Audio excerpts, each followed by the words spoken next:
우선은 마이크로 컨트롤러는 거창한 단어가 왜 필요한지 대해서부터 알아보겠습니다. 우선 마이크로 컨트롤러는 여러분들이 찾을 수 있는 모든 종류의 간단하고 작은 미니 컴퓨터의 한 종류. 밑에 보이는 선풍기도 들어가고요. 일상생활에 사용하는 그 리모컨에도 들어갑니다. 마이크로 컨트롤러는 MCU라고 부르기도 하고요. 그래서 마이크로 컨트롤러와 입출력 모듈을 하나의 칩으로 만들어 정해진 기능을 수행하는 컴퓨터를 뜻합니다. 근데 마이크로 컨트롤러라는 거를 처음 들었으니까 조금 헷갈리실 텐데, 이 마이크로 컨트롤러를 좀 한국어로 변경을 한다면 좀 의역해서 한국어로 바꾸자면 그 초소형 제어 장치가 되겠습니다. 그래서 저희가 예전에는 버튼식, 기계 로터리식, 전자 터치식, 리모컨 선풍기식이 있는데요. 이 중에서 그 마이크로 컨트롤러가 들어간 것은 이 세 번째와 네 번째가 되겠습니다. 이거는 추후에 보시도록 하겠고요. 이 버튼식 같은 거는 안에 기계식으로 되어 있어서 버튼을 누를 때마다 동작을 했습니다. 그런데 시간이 꼭 필요할 때가 있었는데요. 선풍기를 오래 틀면 죽는다, 이런, 선풍기를 틀고 자면 죽는다, 이런 소리가 있었죠. 그래서 그런 것 때문에 로터리식 타이머가 생겼습니다. 그런데 이게 틱틱틱틱 이런 소리가 나다 보니까 이거를 무소음식으로 바꾸기 위해서 마이크로 컨트롤러를 넣었습니다. 그랬더니 이게 좀 더 이거는 앞에 가서 터치를 해야 되니까 리모컨식 선풍기가 생겼죠. 이런 것처럼 선풍기의 변천사를 봤는데요. 확실히 이전보다, 기계식보다 사람들이 마이크로 컨트롤러가 들어가는 선풍기를 좀 더 사용하게 되었습니다. 이 뒤도, 날개 없는 선풍기도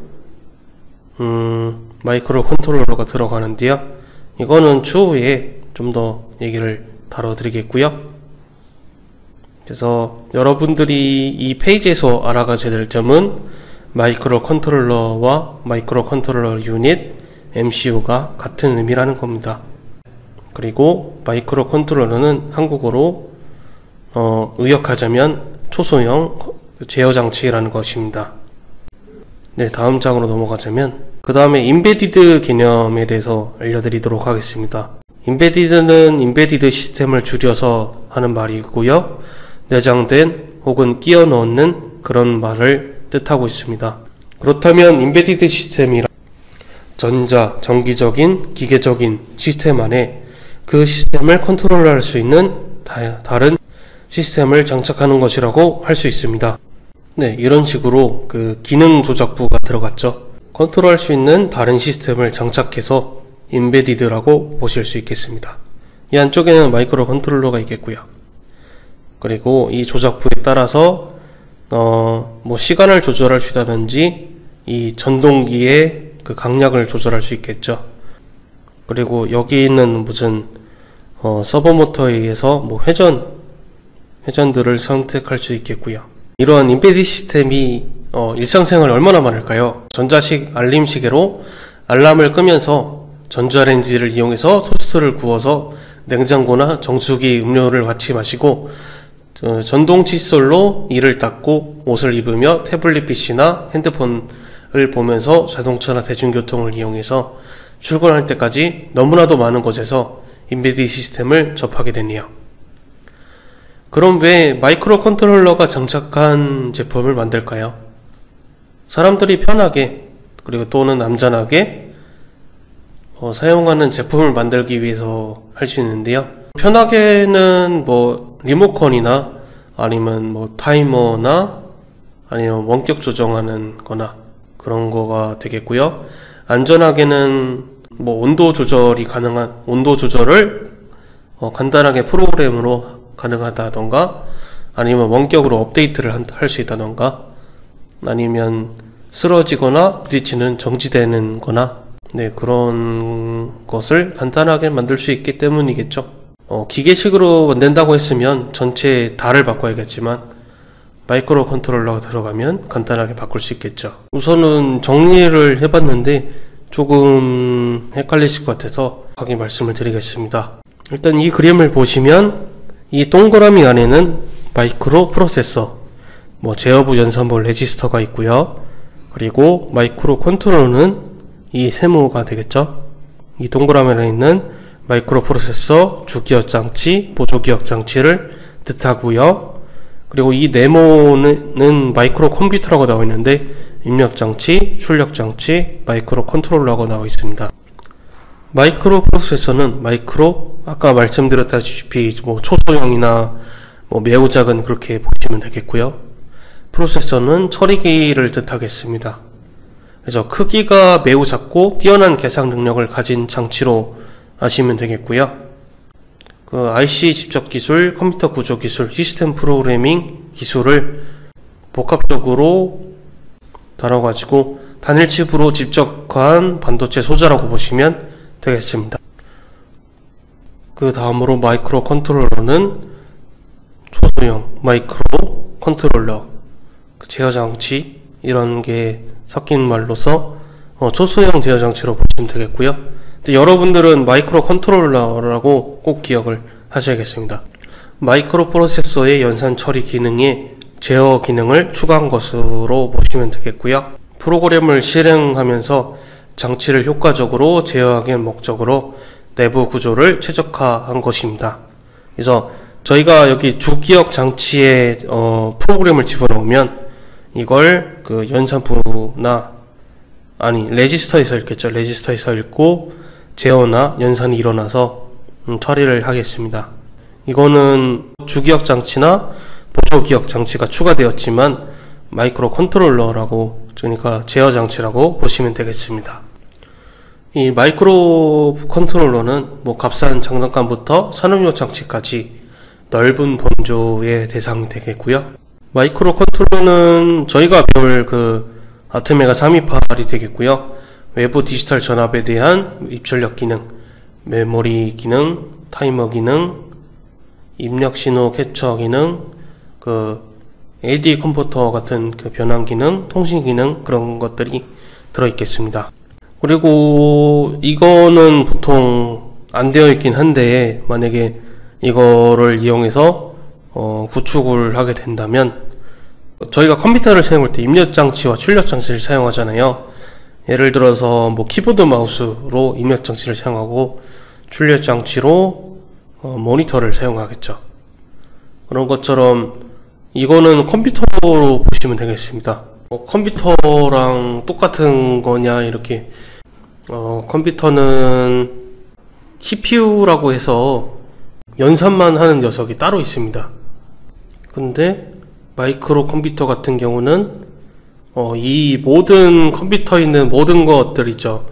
보조기억 장치, 제어 장치, 주기억 장치, 연산부 이런 것을 바꿀 수 없이 한 일체형으로 한 패키지 안에 들어 있습니다. 그러니까 검은색 무슨 플라스틱 같은 거에 다 들어 있습니다. 거기에 입력 장치랑 출력 장치도 또 추가적으로 들어간 것이 마이크로 컴퓨터라고 보시면 되겠습니다. 그래서 일반적으로 사용을 안 하고요. 산업용에서만 사용을 합니다. 그리고 추가적으로 MPU라는 게 있는데, MPU는 마이크로 프로세서 유닛의 약자고요. 이런 마이크로 컴퓨터랑 비교해서 컴퓨터 핵심 기능인 기계어를 해석하고 연산을 수행하는 기능에 중점을 두고 있습니다. 그렇기 때문에 램이나 롬이나 입력 장치, 출력 장치를 추가해 주지 않으면 작동이 불가능합니다. 이렇게 해서 마이크로 컴퓨터, CPU, 마이크로 프로세서 유닛 이렇게 차이에 대해서 알아보았습니다. 저희는 마이크로 컨트롤러 중에서 AVR의 아트메가 328이라는 MCU에 대해서 알아볼 겁니다. 우선 AVR이라는 단어 의미에 대해서 설명을 드리겠습니다. 1996년 아트멜사에서 개발된 하버드 구조로서 8비트 RISC 단일칩 마이크로 컨트롤러입니다. 출시 당시 AVR은 프로그램을 저장하기 위해서 이용한 메모리 방식을 다른 마이크로 컨트롤러처럼 롬, EEPROM 등을 사용하지 않고 단일 칩 플래시 메모리를 사용해서 최초의 마이크로 컨트롤러 중 하나입니다. AVR은 6개의 기본 모듈으로 되어 있습니다. 이 중에서 이번 강의에 다룰 모델은 타이니 AVR, 메가 AVR이 되겠습니다. 이 타이니 AVR은 AT 타이니 시리즈로서 0.5에서 8K 프로그램 메모리를 가지고 있고요. 이에 반해서 그 메가 AVR은 8에서 256KB를 가지고 있네요. 그리고 핀 개수도 6에서 32인데 반해 그 메가 AVR은 28에서 100핀을 가지고 있네요. 그리고 메가 AVR은 그 확장된 명령어 집합을 가지고 있습니다. 그래서 곱셈 명령어, 큰 프로그램 메모리 처리를 위한 명령어 집합이 있습니다. 그리고 제한된 주변 장치와 확장된 주변 장치가 나오는데요. 타이니 AVR 같은 경우는 UART 같은 게 많은데 HPI나 I2C가 좀 적은 편입니다. 그리고 메가 AVR은 아무래도 핀수가 차이가 나기 때문에 한 4배 정도가 더 많더라고요. 그렇게 보시면 되겠습니다. 그래서 좀 페리페럴이 좀 더 많다, 그렇게 보시면 되겠습니다. 그리고 X메가는 메가 AVR보다 좀 더 메모리도 더 크고 핀도 많고 성능도 더 확장되었고, 암호지원과 DMA 같은 경우는 오버클럭 같은 거고요. 그래서 8비트인데도 32비트짜리처럼 사용 가능할 정도로 파워풀하게 동작을 할 겁니다. 이벤트 시스템은 아까 말했던 페리페럴 같은 게 있죠. 이 페리페럴 같은 거를 서로 그 교차해서 사용할 경우도 생길 텐데, 그런 것들을 제어할 수 있게 되는 거고, 암호화 지원은 그냥 암호화가 지원된다는 거고요. 그리고 이거는 좀 더 추가된 지원사항을 뜻하는 것 같은데, 그 메가 AVR 기반으로 다른 AVR 계열에서 찾을 수 없는 LCD 제어, USB 제어, 진화된 PWM, 캔은 그 자동차 쪽에서 통신하는 그런 I2C나 SPI 같은 통신 방식으로 읽으시면 되겠고요. 등의 모듈을 추가했습니다. 그리고 FPSLIC는 그 AVR에 FPGA를 추가해서 그 로직 자체를 만드는 거를 거의 뜻하는 거예요. 그냥 거의 PCB 회로를 제작한다, 그 프로그램으로 그렇게 보시면 되는데, 이 FPGA가 그 5K부터 40K 게이트를 가지고 있고요. 다른 AVR과 달리 AVR 프로그램 코드를 SRAM에 저장을 합니다. AVR 코어는 50MHz 이상에서도 실행을 가능하고요. 그리고 32비트 AVR도 있는데, 2006년 아트메갈은 32비트 기반으로 AVR 32 구조를 만들었습니다. SIMD과 같은 그 DSP 명령어를 추가하여 오디오와 비디오 처리를 할 수 있습니다. 30비트 계열은 ARM과 경쟁 관계여서 명령어 집합은 다른 RISC와 비슷하지만 원래 AVLA나 다양한 ARM코어와 호환되지 않습니다. 그리고 이제 그 폰노이만 구조에 대해서 알아보고 그 하버드 구조에 대해서 알아본 뒤에 이 차이점에 대해서 알아보겠습니다. 이미 다 갖춰졌는데 이걸 왜 배우냐 하실 텐데, 이걸 이해하시면 하드웨어 구조를 이해하기가 더 편리해서 조금 설명을 드리겠습니다. 지금 위에 보이시는 게 폰 노이만 구조라고 해서 지금 컴퓨터에서 사용하고 있는 구조인데요. 저희가 MCU에서도 이런 방식들을 사용하기 때문에 두 가지 방식에 대해서 설명을 드리겠습니다. 우선은 폰 노이만 구조입니다. 이름 그대로 존 포이노만이 고안한 내장 방식의 메모리 순차 처리 방식입니다. 데이터 메모리와 프로그램 메모리가 구분되어 있지 않고 하나의 버스를 가지고 있는 프로그램을 뜻합니다. 네, 이 그림 보시면 이해가 가실 거예요. CPU가 이렇게 있고, 그리고 프로그램 데이터 메모리가 이렇게 있고, 하나의 버스를 가지고 통신을 합니다. CPU가 이렇게 있고, 그리고 프로그램 데이터 메모리가 이렇게 있고, 하나의 버스를 가지고 통신을 합니다. 하나의 버스를 가지고 있기 때문에 동시에 여러가지 명령어를 내리지 못해요. 그래서 이 전과는 뭐가 다르냐, 예전 영화 같은 거 보면은 교환기에서 무슨 스위치 같은 거 설치하고, 뭐 전선 뭐 배치 다시 하고, 그 다음에 선 같은 걸 막 꼽잖아요. 그런 거 대신에 이 방식대로 하면 프로그램 데이터 메모리를 교환하는 것만 가지고도 다양한 처리들을 할 수 있는 거죠. 그거 외에도 프로그램을 얹기만 해도, 이 메모리에 얹기만 해도 CPU를 제어할 수 있게 된 거죠. 폰 노이만 구조의 디지털 방식에서 저장된 프로그램의 개념이 도입되었습니다. 이는 프로그램을 구성하는 명령어들을 이미 접근이 가능한 메모리상에 순차적으로 배열하고, 동시에 조건 분기, 그러니까 조건 분기는 if문 같은 거죠. 그 조건에 따라서 이 조건을 실행할 건지 안 실행할 건지, 그런 거를 무제한적으로 허용한다는 그런 의미고요. 폰 노이만이 구조에서는 같은 메모리 속에서 실행 구조와 데이터가 따로 구분되지 않고 섞여 있다는 게 그런 차이가 있는데요. 이건 단점으로 요소합니다. 그리고 밑에 보이시는 거는 폰 노이만 병목 현상입니다. 아까 말씀드렸던 단점 같은 건데요. 그래서 이 문제는 읽고 들어가셔야 될 것 같은데, 설명드리자면, 일반적으로 자료 경로의 변복 현상 또는 기억 장소의 지연 현상을 이릅니다.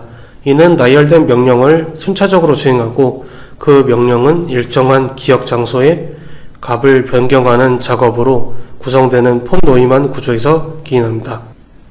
그리고 이러한 문제들을 완화하기 위해서 메모리 계층 DMA, 하버드 구조, 뉴로모르픽 컴퓨팅이 있습니다. 이것도 이 하버드 아키텍처도 이름 그대로 하버드에서 제작을 했습니다. 명령용 버스와 데이터용 버스가 분할되어 있죠. 그래서 이렇게 보시면 되겠고요. 그래서 버스가 총 2개입니다. 예전에 있는 아까 방금 설명드린 폰 노이만 구조 같은 경우는 여기서 데이터를 하나 뽑아내고, 그 다음에 이 데이터에서 받은 대로 CPU가 처리를 하겠죠. 그리고 다시 결과된 값을 메모리 저장을 해요. 그리고 또 다시 데이터가 어디 있는지 찾은 다음에 또 이런 계속 방식이 계속 작동을 하겠죠. 근데 여기서 문제가 생기는 게, 이게 어디 있는지, 어디 공간을 사용하고 있는지 계속 이 메모리를 읽어봐야 돼요. 전체 데이터 메모리를 읽어봐야 합니다. 그렇기 때문에 매우 비효율적이었어요. 그런데 이 하버드 구조 같은 경우는 프로그램 메모리와 데이터 메모리가 따로따로 있기 때문에 데이터는 여기서 한 스택씩, 프로그램은 여기서 한 스택씩 받으면 되기 때문에 매우 효율적입니다. 그런데 단점이 하나 있는데요.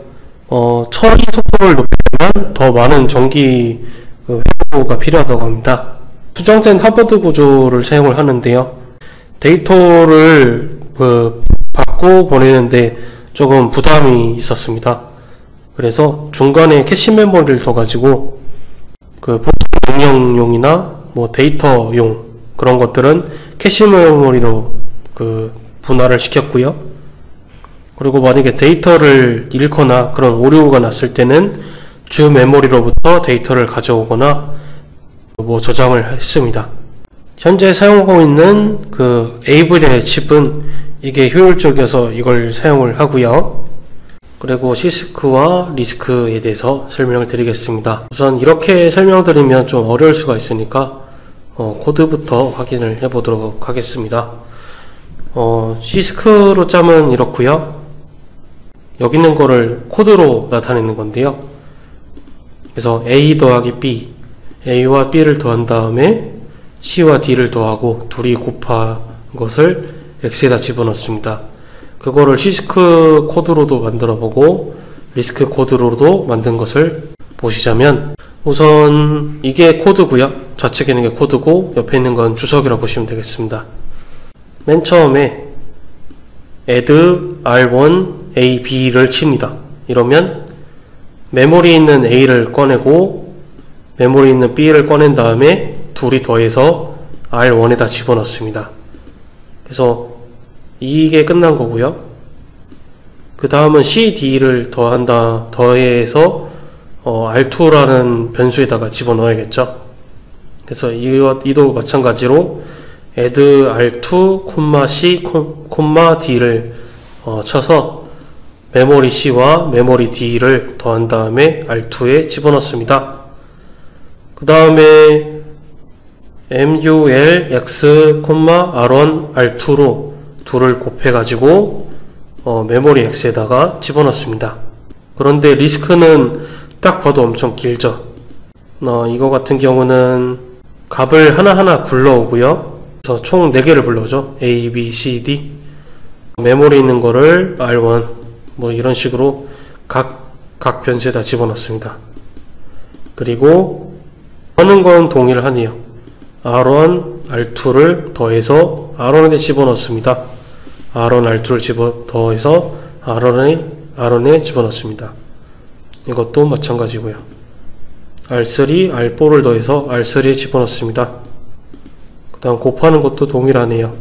R1 곱하기 R3를 해서 R1에 집어넣습니다. 그 다음에 넣는 거는 따로 넣어줘야 되네요. R1을 X에다가 스토리지, 그러니까 저장을 합니다. 구조로 나와 있는데요. 아까 거랑 설명이 좀 연관되어 있어서 배웠던 하버드 아키텍처랑 그리고 폰 노이만 아키텍처에 대해서 생각을 하시면 될 것 같아요. 리스크를 보면 불러오는 것 따로, 그리고 저장하는 것 따로 이렇게 있네요. 얘는 저장하고 불러오는 거 없이 그냥 같이 있고요. 그래서 그 차이가 난다고 보시면 되겠습니다. 그래서 CISC는 복잡한 명령을 가지고 있고요. 대신에 명령을 적게 사용합니다. RISC는 고정 명령 구조를 가지고 있고 상대적으로 많은 명령어를 가지고 있습니다. 그런 차이가 있고요. 그리고 CISC는 명령어 개수가 많고요. 그리고 RISC는 명령어 길이가 고정적이고 실행 사이클이 동일합니다. 그리고 메모리 사용이 비효율적이고요. 그리고 CISC는 메모리 사용률이 효율적입니다. 그런데 이 관점을 수정된 하버드 구조나 아니면 폰 노이만에 비교를 해볼까요? 그러면 리스크 같은 경우는 수정된 하버드 구조와 잘 맞는데요. 폰 노이만 구조랑은 잘 안 맞겠죠. 왜냐하면 한 번에 데이터를 가져오기 위해서 전체를 또 확인해야 되는 수고로움이 있으니까 어차피 짜야 될 거는 어차피 그 한 번씩 다 읽어보야 할 거는 차라리 CISC로 한 번에 처리하고 한 번에 그 코딩이 끝나는 그 아까 명령어가 간단한 CISC가 좀 더 효율적이겠죠. 네, 폰 노이만은 CISC가 더 효율적이고 여기 표에도 좀 더 맞는 표현이 되겠죠. 근데 RISC는 이 폰 노이만 구조로 설명했을 때는 여기는 표가 설명이 맞지만 수정된 하버드 구조로 설명을 하자면 메모리 사용이 비효율적이다라고 말할 수가 없겠죠. 네, 그런 차이가 있어서 AVR은 수정된 하버드 구조와 리스크를 사용한다는 것을 알아주시면 되겠습니다. 그래서 빠르게 불러오기 위해서는 결국엔 그 수정된 하버드 구조가 더 빨라서 결국에는 AVR에서 수정된 하버드 구조와 리스크를 채용했다는 것을 알아주시면 되겠습니다. 요즘에는 MCU가 빨라져가지고 64비트 중에서도 또 빠른 것들은 폰 노이만 구조를 택하는 거 있다고 합니다.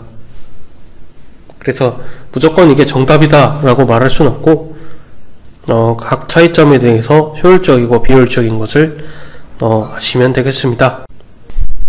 마이크로 컨트롤러의 세부적인 구성 요소에 대해서 확인드리도록 하겠습니다. 마이크로 컨트롤러는 크게 프로그램 메모리, 코어, 데이터 메모리로 나눠져 있습니다. 이 세 개로 구분되어 있고요. 프로그램 메모리는 CPU가 어떤 동작을 할지에 대한 프로그램 명령어 저장을 합니다. 프로그램 메모리 크기는 CPU가 수행해야 할 명령어 개수를 의미합니다.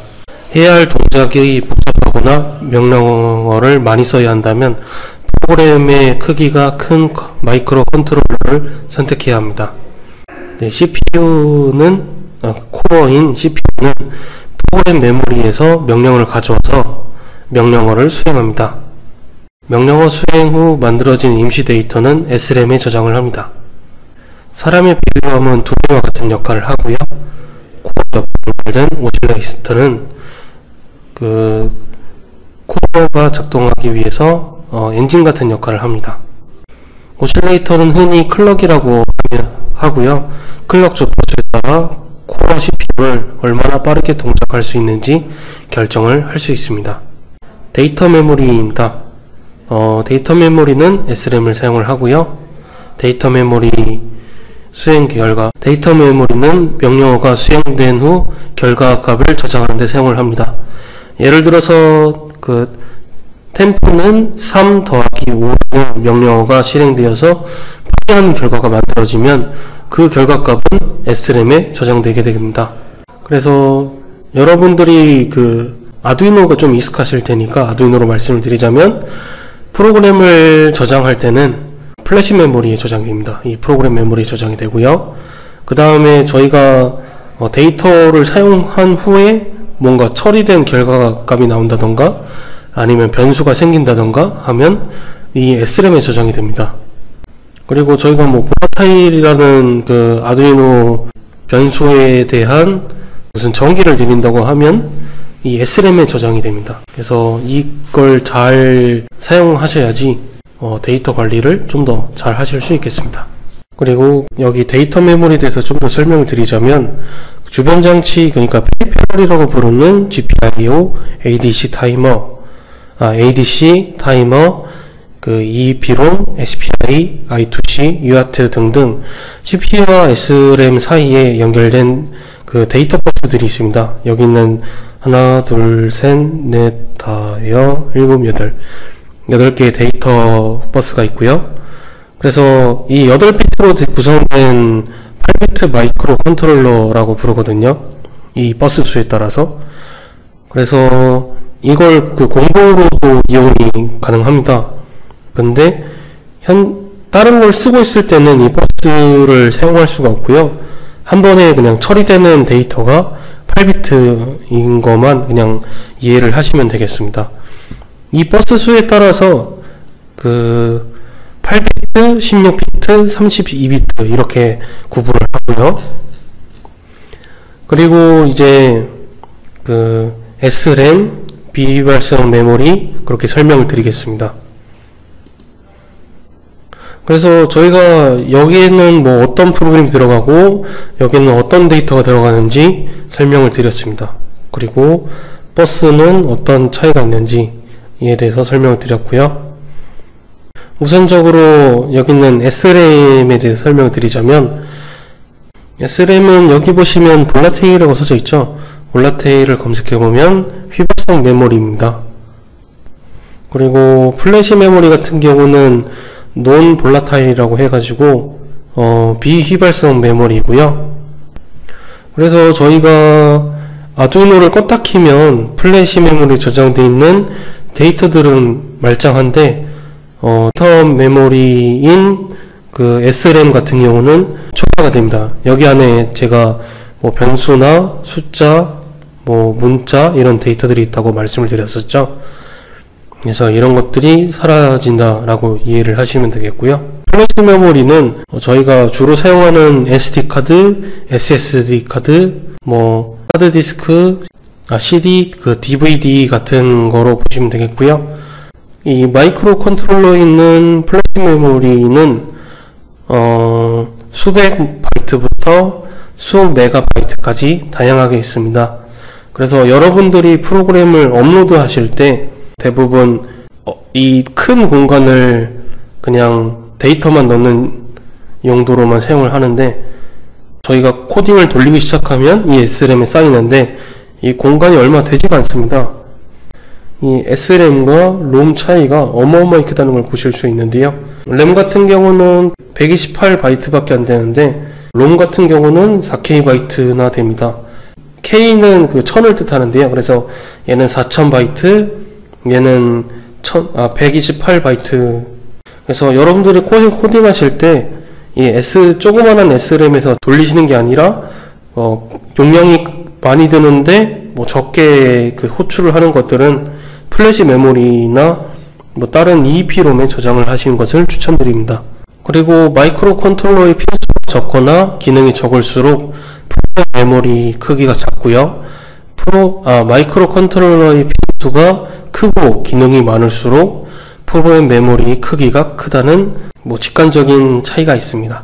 그리고 휘발성 메모리인 그 SRAM인 볼라타일은 전원이 입력되지 않으면 데이터가 사라집니다. 아까 말씀드린 것과 같고요. 통상 전원이 입력되었을 때 값은 unknown 상태입니다. unknown 상태는 SRAM이 각 비트 값이 1이 될 수 있고 0이 될 수 있음을 뜻합니다. 따라서 전원이 입력되었을 때 반드시 SRAM 데이터를 초기화시켜 주셔야 합니다.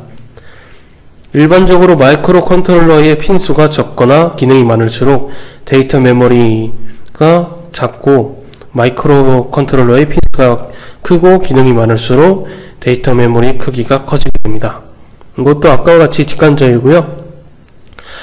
데이터 메모리 크기는 프로그램 메모리에 비해서 약 10분의 1 이하로 내장되는 경우가 대부분입니다. 단 영상이나 이미지 처리를 목적으로 만들어진 마이크로 컨트롤러는 SRAM이 플래시 메모리에 비해서 크게 내장된 경우가 있습니다. 또는 SRAM 이외에 별도 메모리가 있는 경우가 있는데요. DDR 메모리가 있는 경우가 있습니다. 지금부터는 아트메가 328이라는 MCU에 대해서 알아보도록 하겠습니다. 여기 있네요. 저희가 아두이노 우노에서 있는 칩을 가까이 보면 아트메가 328이라고 나와 있습니다. 그래서 해당의 핀 맵은 이렇게 나와 있고요. 보면 리셋도 있고 디지털 핀 제로, 또 저희가 흔히 보였던 거네요. 그런 것도 있고, 여기 겉에는 아두이노 키고요. 안에 보시면 저희가 익숙하지 않은 PC6, PD0, PD1, PD2 이런 식으로 되어 있습니다. 다른 기능들도 옆쪽에 써져 있고요. 그렇게 이해하시면 되겠고요. 동작 전압은 1.8에서 5.5V 정도 되고요. 핀 수는 28개입니다. 비트는 8비트고요. 그래서 8비트 MCU라고 부르시면 되고, 입출력 가능 핀은 23개입니다. 아두이노 우노에서는 핀 20개만 입출력으로 사용하며 나머지는 외부 크리스털과 리셋으로 사용합니다. 외부 크리스털이라고 해가지고 여기 안에도 크리스털이 하나 있긴 한데, 그거는 불규칙하고 외부 크리스털이 없을 경우 그냥 간단하게 샘플용으로 사용할 수 있는 거기 때문에 꼭 외부 크리스털이 붙어야 되거든요. 고속으로 사용하기 위함도 있고요. 그리고 안정적인 클럭을 받아서 안정적인 데이터를 받거나 쓰기 위함이고요. 그리고 리셋키가 있어야지 저희가 메모리를 쓸 때 문제가 없습니다. 그러니까 플래시 메모리를 처음에 읽어드려야 되는데 그때 리셋키가 꼭 필요하기 때문에 있어야 되는 거고요.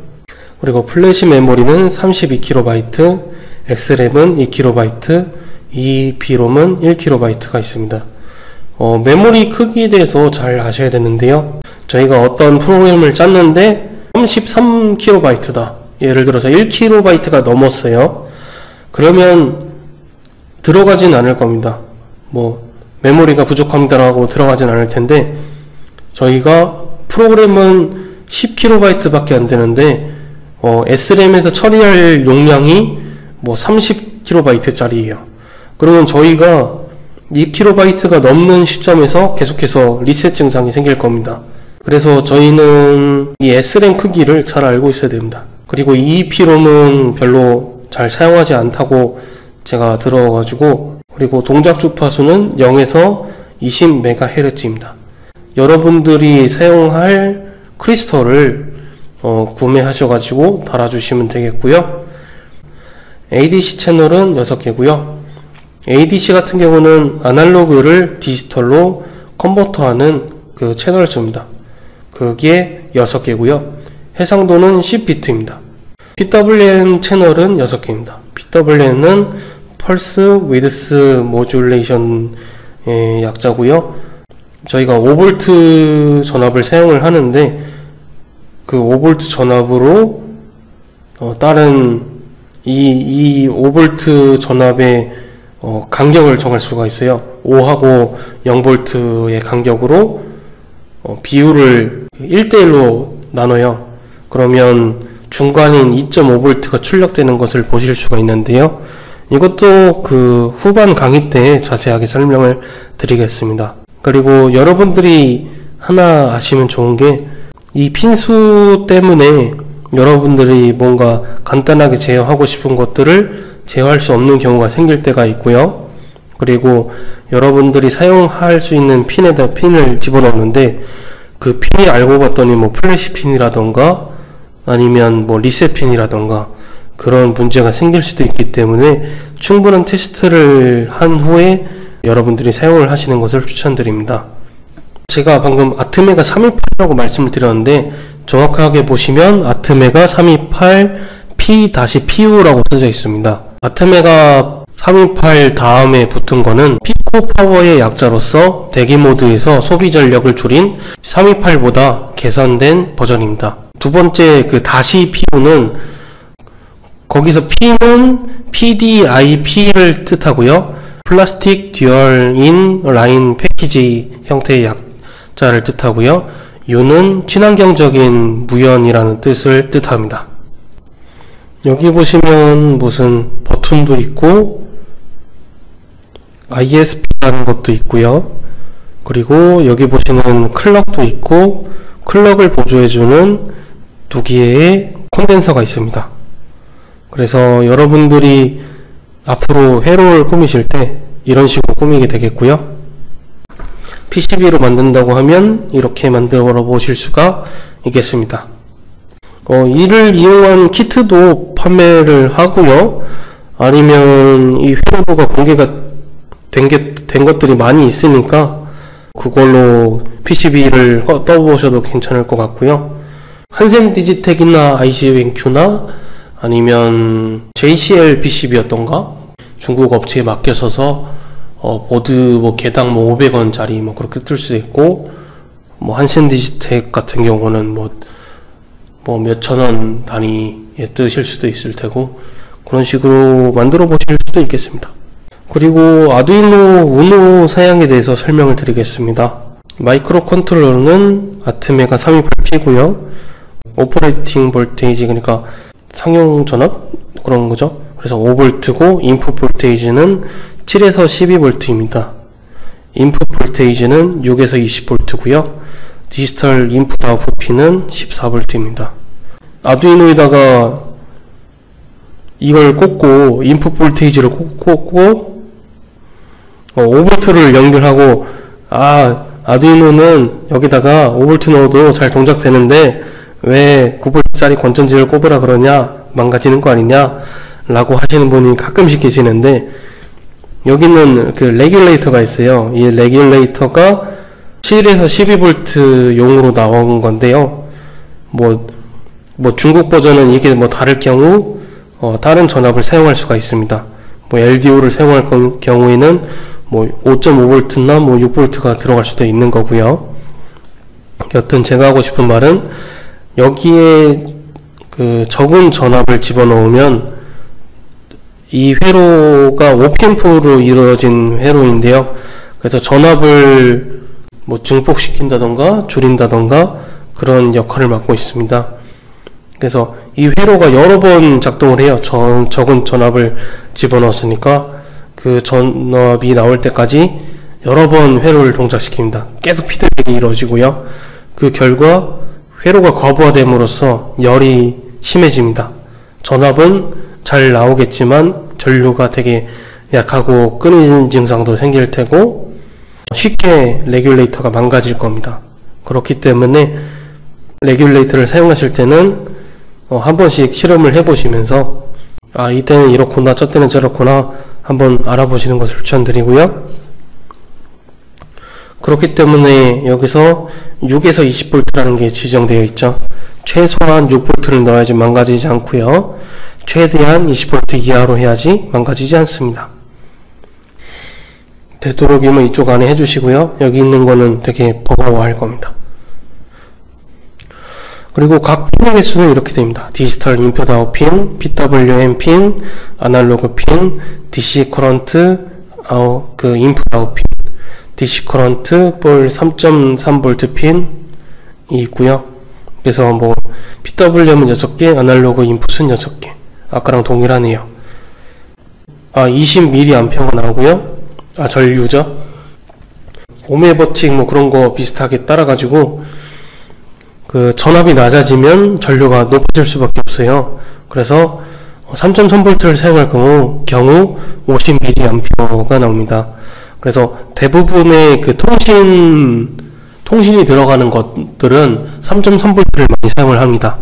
왜냐하면 그 고전류를 필요하기 때문에 전압을 낮추고 전류를 많이 끌어오는 식으로 합니다. 플래시 메모리는 32KB고요. 이 플래시 메모리 여기 있겠네요. 이 중에서 사용하고 있다는 거네요. 그리고 SRAM은 2KB고요. 그리고 EEPROM은 1KB입니다. 클럭 스피드는 16MHz고요. 그 LED 분리는 그 13번 핀을 사용하고 있고, 뭐 길이는 이 정도 되고, 뭐 이거는 뭐 기구 쪽에서 보시면 되겠네요. 그리고 클럭 스피드는 16MHz를 쓴다는 것을 이해하시면 되겠습니다. 그리고 특수 목적 핀에 대해 설명을 드리겠습니다. 0번과 1번은 여러분들 알다시피 RxTX인 그 UART 핀으로 연결이 되어 있습니다. 이 UART 핀은 여기는 USB2 시리얼 칩에 연결이 되어 있고요. 이 칩은 이런 기능으로 사용을 한 거라서 기능에 대해서 설명을 드렸고요. USB2 TTL이라고 부를 수도 있겠는데요. 저희가 USB 장치를 컴퓨터에서 보통 많이 사용을 하고 TTL 장치는 이런 MCU에서 많이 사용을 합니다. 그런 차이 때문에 이런 칩을 하나 둬서 이 신호를 이 마이크로 컨트롤러가 알아들을 수 있는 그 신호로 바꾸는 그런 역할을 하고요. 이거는 추후에 저희가 ISP랑 비교를 해보도록 하겠습니다. 위에는 ISP랑 동일하게 생각하시면 되겠습니다. 얘는 ISP가 내부인데 얘는 ISP가 외부에 있다, 이렇게 보시면 되겠습니다. 여기 보시면 2, 3번에 인터럽트 핀이 있는데요. 인터럽트는 저희가 다른 게 동작하고 있을 때 어떤 스위치나 어떤 동작을 하기 위해서 뭐 센서를 달아놓은 게 있어요. 그거를 눌렀을 때 즉각적으로 프로그램에서 빠져나와서 동작하기 위해서 인터럽트 핀이 2개가 있고요. 이거는 아두이노의 그 attach interrupt라는 함수로 사용이 가능합니다. PWP는 여기 물결표가 있는 3번, 5번, 6번, 9번, 11번으로 사용이 가능하고요. 아날로그 라이트 함수로 사용이 가능하고 PWM 출력용으로 사용이 가능합니다. SPI는 10번, 11번, 12번, 13번 핀으로서 SPI 라이브러리를 사용한 SPI 통신을 지원합니다. LED인 13번 핀은 여기 있죠? L이라고 써져 있는데요. 이거는 내장된 LED와 연결되어 있어서 하이 값이 켜지고 로우 값이 꺼집니다. TWI라는 거는 A4번과 A5번이 있습니다. 이거는 그 와이어 라이브러리를 사용한 TWI 통신을 지원합니다. 원 와이어라고 한 가지 핀으로 다른 SPI나 I2C처럼 동작되게끔 할 수 있는 게 있습니다. 네, 그런 프로토콜이 있고요. 아날로그 입출력 핀입니다. 여기는 아날로그 입출력 핀이고요. A0부터 A5개, 6개의 아날로그 입력 핀이 있고요. 각 10비트짜리 해상도를 가지고 있습니다. 그래서 0에서 1023까지 나눠지고, 그리고 AREF 핀이 있습니다. 여기 끝에 AREF 핀이 있는데, 여기 있네요. 이 핀을 이용해서 좀 더 다르게, 좀 더 그 낮은 값이나 높은 값에 따라서 조절을 할 수 있게끔 변경도 가능합니다. ISP나 뭐 다른 이런 그 TTL이 없는 것들은 리셋 버튼을 눌러줘야 되는데, 우노에서는 연결된 컴퓨터에서 소프트웨어로 리셋을 시킬 수 있도록 설계되어 있습니다. 아트메가 862 다시 16U2는 하드웨어 플로우 컨트롤러 라인인 DTR이 있어서 아트메가 328의 리셋 라인을 컨트롤할 수 있습니다. 이 라인은 그 로우로 일정 시간을 만들면 칩이 리셋이 됩니다. 이게 여기 있는 리셋 핀을 제어를 하는 거죠. 여기 있는 리셋 핀을요. 리셋 사인은 그냥 그 15옴 정도, 115옴 정도 저항을 5V로부터 연결을 하면 된다고 합니다. 로우로 돌린다고 하니까 기본적으로 풀업이라는 걸 볼 수도 있겠고요. 네, 부트로더 같은 경우는 여기 내부에서 계속 감시를 하고 있는 녀석인데요.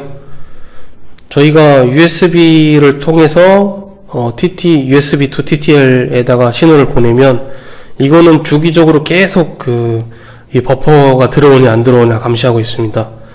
그러다가 여기서 감지가 되면 여기다 리셋 신호를 보냅니다. 리셋 신호를 보내면 여기 있는 그 부트로더가 바로 감지를 하고 버퍼에 뭐가 들어와 있는지 감시를 합니다.